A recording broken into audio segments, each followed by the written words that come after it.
భల్లాల గోపురం ముందు మొదటి ప్రాకారంలో ప్రతిష్ఠించబడిన నంది ప్రౌఢదేవరాయ నిర్మితం. నందిని చుట్టిముట్టి ఉన్న మండప స్తంభాలపైన దేవరాయలు, అతని రాణి గౌరీల విగ్రహాలు చెక్కబడి ఉన్నాయి.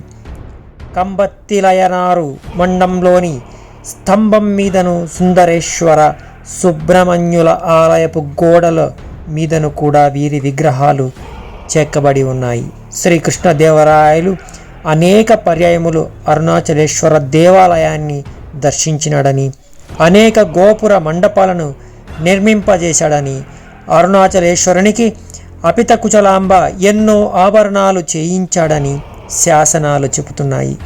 పూజాదులు నిర్వర్తించటానికి ఎన్నో దాన ధర్మాలు చేశాడని కూడా శాసనాలు చెబుతున్నాయి.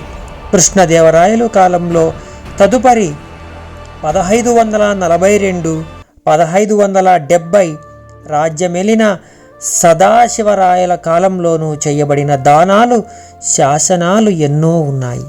తరువాత తాంజావూరు నాయక రాజులు ఈ ప్రదేశాన్ని పరిపాలించారు.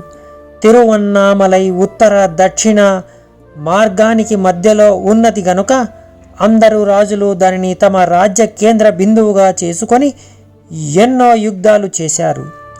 క్రీస్తు పూర్వం 1791లో టిప్పు సుల్తాన్ తిరువన్నామలైని ముట్టడించి వరుసపరుచుకోవడం జరిగింది. తిరువన్నామలైకి యుద్ధాల బెడద వదిలింది.